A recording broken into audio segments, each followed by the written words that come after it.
This is TNC Movie Knights. I'm Brandon. This is Alex.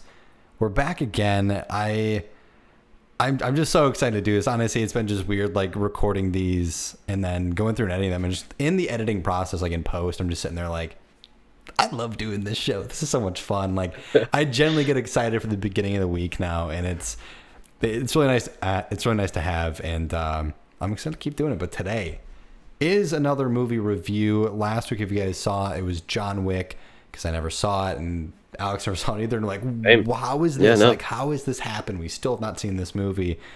And for this week, we took a movie that bit controversial on like how weirdly bad it was, because people are expecting it to be really good, at least for what I can remember. Our buddy Manny posted in one of our group chats, and he's like, do you guys remember this movie? And I'm like, we should maybe watch this, because I never saw it because I was just too afraid to waste my time. Our buddy Simon really liked the movie, and Alex hated the movie, and we all actually watched it together. It was fun. It was fun to watch together. It was fun to watch something with our friends. We'll talk about the movie in a second. We actually did a little watch party on Netflix. You guys can probably watch some more stuff with us later in the future. We'll let you guys know when we can do something on Netflix, and bring you guys on to watch with us. It'd be a little fun. I'll go ahead and let Alex start it off, though. What any new thoughts about the movie? Were you like, is this just as bad? Is it kind of maybe a little bit better? Okay, so no. The reason that I don't like this movie is because it falls into the same sort of trap that a lot of movies like this do, and I don't want to sort of pigeonhole this and say it's like every other movie, but we sort of touched on this with our episode this week. There are a lot of movies that are beautiful and stunning and just like, oh my god, cinema, but then they're awful. There's no content, the writing is bad, the direction is lazy, all of it's just like it's a polished turd is what it is. And that worked back in 2008. I think that was when Avatar came out, 8, 9, whatever it was. I think it was 20. It worked when it was It worked when it was a revolutionary sort of thing. Now you're just like, look at this pretty turd that's on the screen here. And I know we want to sort of, I don't want to just bash this movie. I want to be critical of it. So I wrote some stuff down, because I've got some stuff to say. So if you haven't seen this movie, spoiler alert, it's terrible. Real quick for you, Avatar was 2009. Just to go ahead and throw that little nugget of news in there for you. Okay. But yeah. 2009. And this was 2015, I believe, right? Yeah. Okay, so a couple of things right off the bat. And we'll get into positives about this. This isn't just going to be 20 minutes of us bashing this movie, because, as Brendan said, our friend Simon, who you guys have probably seen before if you watch the Nerd Chambers, he's a big fan. And so we talked to him about what he liked specifically, and I made sure I wrote it down so that way we're not just going to bash it. A couple things. First off, I had to write this line exactly as it was delivered, because it was that ridiculous. If it's the one I think you're going to say.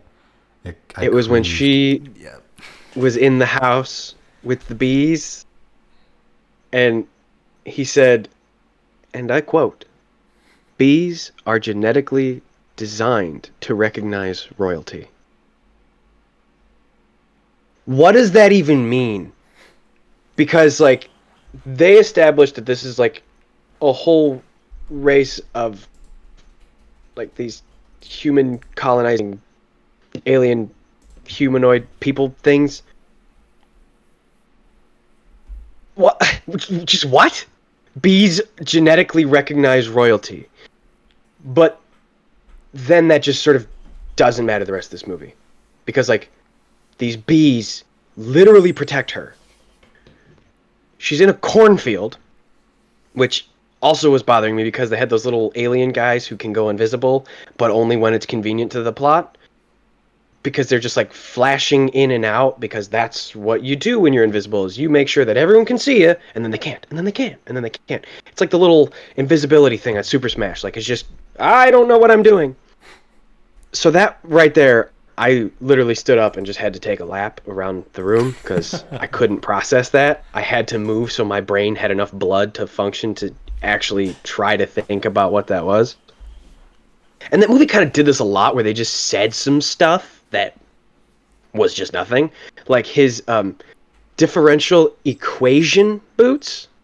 They quickly said he's gravity surfing after that.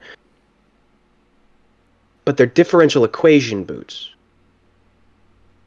Is it like a pencil? Like, is he writing 2 + 2? I know it's not differential equations, but like, it's a...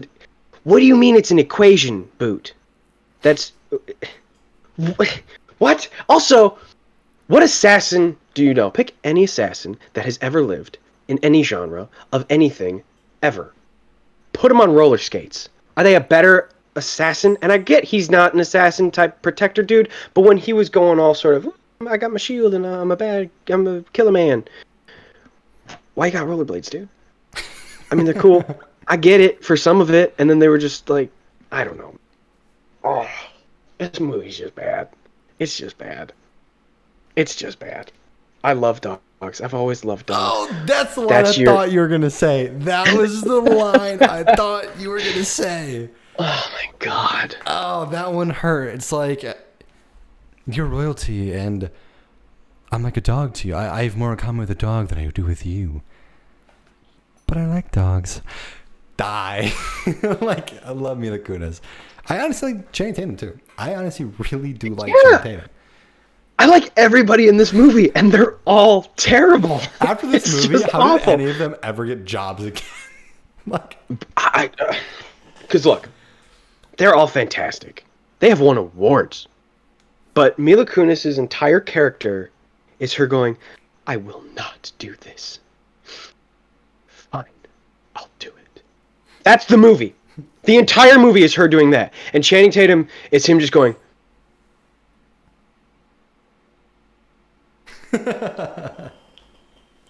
just on his freaking roller skates, buddy surfers. Oh my God. And look, I don't want to bash that completely because I liked Doctor Strange with the boots. I liked Guardians of the Galaxy with the boots. So it's not the fact that he's on these gravity roller skates. It's just how conveniently inconvenient they were. Like, I get, maybe they make him faster. Cool. They can make it fly. Cool. But then why are you just, like, flying around like a gnat while you're getting shot at when the whole goal is to escape? Why are you using that before you go into a hospital room so you can stand in the top corner of the wall and just not move? It's just, like, try. Do something, writers of this movie. Just try something, anything. Please just pretend like you care. And you're not just going to pass this off to the visual department and be like, make it pretty. I got to kick it to you because I'm just going to start rambling on. I have more to say. But I'm up. I think that was one of the things that made me most upset about this movie is it was so visually pleasing. It really was. I watched this and I'm like, wow, this was made in 2015. You know, Avatar was made in 2009. They hold up. They really do. And this movie did really look beautiful at times. Even the costume designs for the, like, CGI'd characters was really cool. The makeup to make some of the characters, like, I don't exactly know what they're supposed to look with, like, the really hairy faces and heads and stuff. I thought that was really cool. I thought they did a very good job with that. My big problem with it is, though, you did such a great job with, like, character design with so many of these characters, but then you decided to make every single human male in this movie look like they're in a 90s boy band. And I just didn't get, like, they all had, like, eyeliner, mascara, and that spiky hair. I was waiting for someone to have, like, frost tips. And, like, I just... and, oh, my God. I was so shocked the direction that they took for the costume design for just the human male characters. I was like, why are you doing it? It just didn't make any sense. You take Channing Tatum, who was a badass in the movie for the most part, and give him this just awkward character look. Yeah. And the other thing is, I get it's Channing Tatum. I get he was like the sexiest man in that time.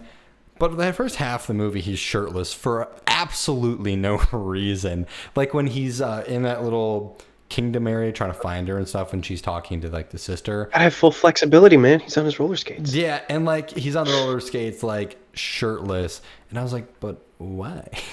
Like I just didn't. I would think like an assassin, protector, whatever the real idea of the character is, he would want to be like in full body armor, like he is a little bit later in the movie. You'd think that.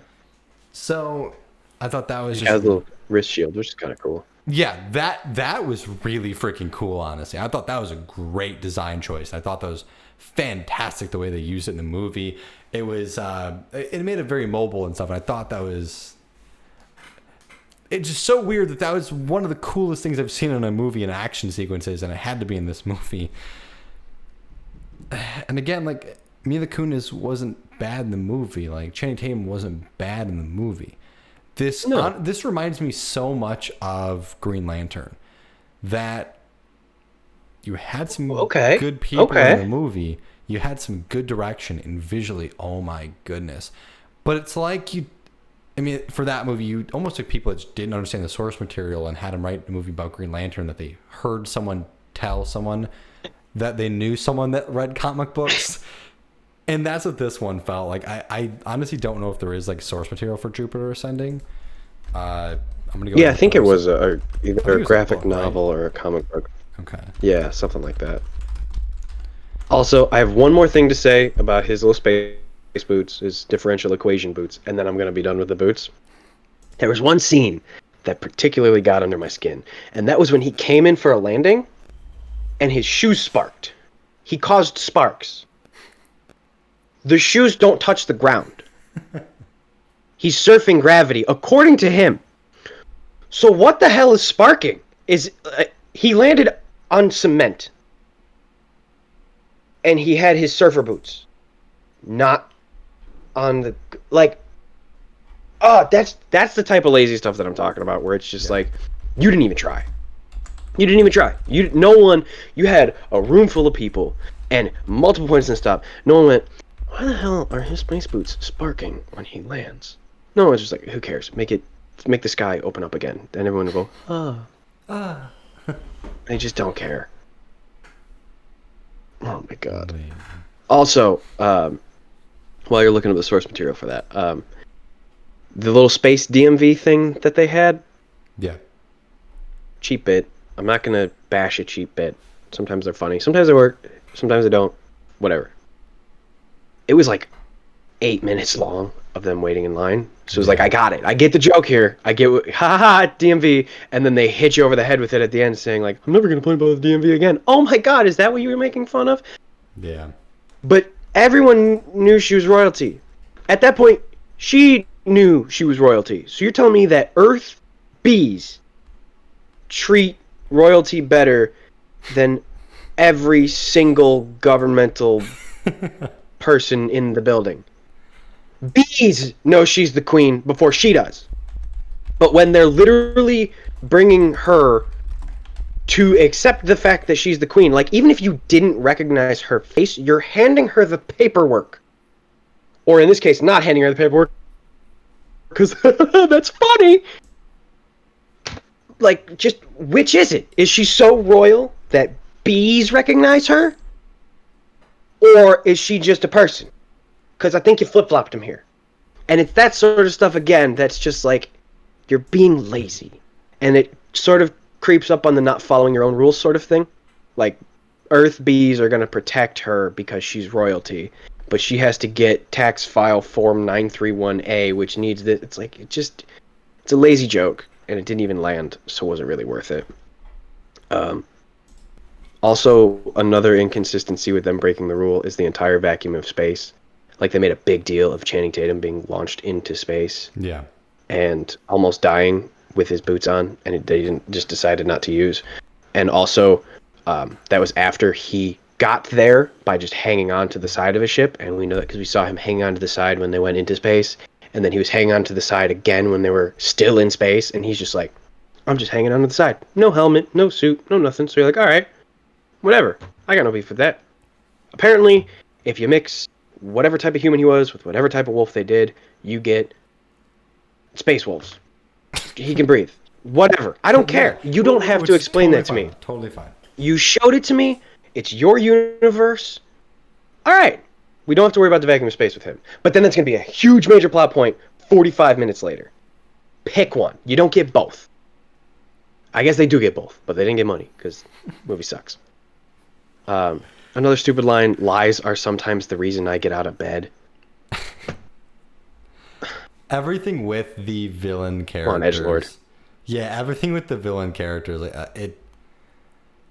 I don't know. I don't understand where they were getting their idea for the villains. Like, it was 2015 at this time. 2013, probably 2012 when they were writing this movie.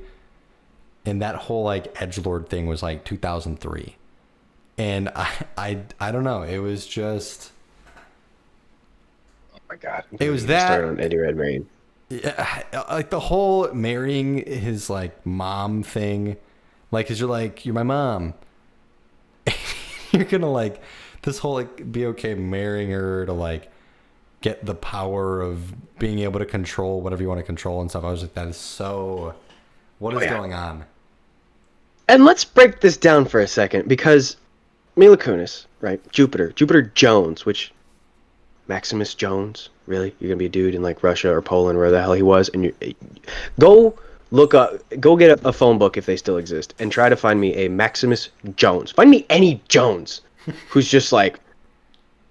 Never mind. But her whole thing was that Titus was trying to convince her to marry him for, you know, keeping the safety, being like his mom. He didn't want to keep up with the human harvesting sort of thing. She owned Earth. She already did. She was already told that. She already had the paperwork. We saw all that. She owns Earth. But she still has to marry him so that when he dies, she can still do exactly what she can do today.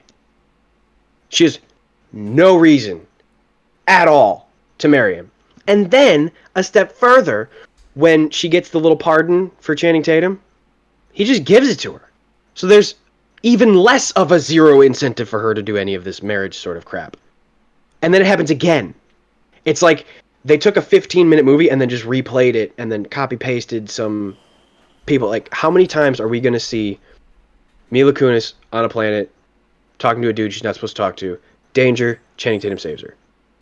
And again, like I said, her whole character for most of this movie was no. Okay, fine. That's it. Like, you have Mila Kunis, she's a badass. And the way you set up the character, she could have been so awesome and such, like, a powerful person in this movie. Like, I'm just a human in a world of aliens, but damn it, I'm going to do what's right sort of thing. And that's sort of what they set the table as. And then they just brought it back to every, like, crappy sci-fi trope of damsel in distress. It was like, what the hell are you doing? Yep, that was exactly what I was hoping you're going to hit there. They kept doing the damsel in distress with her. And I thought, like, if they would have just maybe gotten rid of the whole, like, maybe her being royalty or something, her just being a human trying to save the planet and making her have to fight with Channing Tatum, that could have been kind of cool. Like, there's something they could have done to make her, something they could have done at the time to make her character kind of interesting instead of, like you're saying, I mean, this just wishy-washy, like, I don't want to do it, but I guess I'll do it. And there's never a reason why she should do it at any point, except for at the end, like when her family was in danger. Oh, even there, like, though. Even there, she owns the Earth. It's hers. She's got it. And again, she is so high up on the royalty chain that freaking bees know and respect her, and they don't do any, like, we will protect her with our life. We are bees. We are bees. And then we've also already established that there are very specific rules that you can and cannot do, especially to the royalty, right? Because she studied up her book. Yeah. And then she was, like, held against her will, kind of, and was like, mm-mm. And they're like, oh, you've been studying. So that's not cool. But kidnapping a royal family's entire family, threatening them with death, and then trying to take over a planet that's not yours, totally kosher. No problem. She's got to sign it away. It's like, one of these things is not like the other here, folks. Like, what are you doing here? Look at what you're doing. What are you doing? And that was something that, I don't know, just kind of lost me, because I thought that could have been a really cool pivotal point when she was like, I know the rules. I had read the book and stuff. I was like, oh shit. Yeah. Okay. I was wow, that was quick. Like, all right, she did her homework on everything that she can do and not do. And I was like, okay, here we go. This is when she's going to kind of just flip the switch and now become like the, no, you listen to me, you listen to me. And then some dude's going to try to kill her, like assassinate her kind of thing. And that's what I thought it was going. And then they're like, nope. So it was, there is a lot of potential in this movie. There really is. And they were, I think that's why it bothers me so much. Yeah. Is it could have been so good, and then it just wasn't. You had the visuals, you had the actors, you had everything you needed to make this movie a franchise movie. Like, you could have had Jupiter saying 2, 3 at this point, and it was just, nah. Absolutely. I mean, just look at any good sci-fi movie. Most of them got sequels, or they made a buttload of cash for the studio, and they were like, cool, man, we're going to just, bye, we're good. But another couple things that I had here. The entire wedding is ridiculous. They fell into what a lot of movies do when there's like person A trying to save person B, while especially in weddings. I don't know why this is a thing with weddings. It's always a crunch time, like yeah. It takes like 30 seconds for dude to say his vows, and then like 11 minutes for her to say hers, because we saw how far Channing and Sean Bean got, which Sean Bean, fantastic. I got nothing bad to say about him. He was fun even in this horrendously awful movie. Yeah. He was fine. Yeah. He's fantastic. But they got to like fight through an entire army in space, crash into the planet, and crash, I'll get back to that in a second, and do all of that before she said 3 sentences. 3 sentences. That dude just said in about like a minute. The crash part that I was talking about is Channing Tatum's entry there. He just blew up. He crashed into so many things. And we saw those exact same ships earlier in the movie just get shot at and explode into a million pieces. So you can shoot them and they explode. But if you explode them, they don't explode. How about that? It was one of those things, like, in the moment it was happening, like, wow, this is, like, great, like, and I was like, how is this happening? Because, like, visually, again, like, that was watching cool. A pinball through fire. Yeah, and, like, visually, like, it was impressive at the time. I was like, wow, this is well done on the visual standpoint, but on the making sense to the movie, it's just gone so fast. Yeah, man, it's just a bad movie. I'm sorry. And if you like it, that's totally fine. It's a beautiful movie, and if it works for you, that's fantastic. I never like bad-mouthing people who like the movies, but I will badmouth the movies till I'm blue in the face. So, if this is your thing, totally cool, man. Go for it. But I just think it sucks. But, for those people who do like it, as we mentioned, our friend Simon really likes it. And so I asked him what about it he really liked. And so some of the things he said. They used A-listers to bring people into a movie that has a more original story. And he specified not OG original, but unique enough to just not be another Star Wars. And I will give him credit there, because they do have a lot of A-listers in this movie. Some of them were fine. Some of them were not. Looking at you, Eddie Redmayne, and I love him. He is fantastic in so many things. But what the hell was that? You are not my mother. Yeah, very good. I just... dude won a Razzie for it, and it was well-deserved. And even he admits, like, kind of missed the mark there. I don't want to... That's been talked about enough, but we had to bring it up if we're going to talk about this. But, as Simon said, they do bring in a lot of A-listers. It is a very unique thing.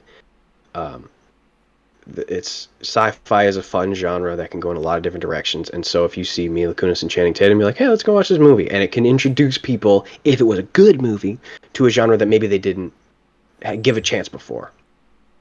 He likes that it was fluid between the animation and the CGI and all of that, and it's a very beautiful movie. I will give him credit. That's just true. It is just a beautiful movie. There's not much I can say about the animation itself. There were a couple sort of like close-ups on them where it got a little green screeny, or when they were in the ships, it just looked like they were playing with like a Wii remote or something like that. Yeah. But chalk it up to time. It's been 5 years, which isn't a long time, but in terms of like visual development in film, that's, I mean, insane amounts of time. And then this one, I totally understand. And when he said it, it sort of clicked on why he likes this movie. He said, when I watch it, I find myself smiling. And as cheesy as it is, he likes the acting, and he likes that the actors took it seriously. And that smile thing is what got me, because there are movies out there that I have no reason to like. I know they're bad.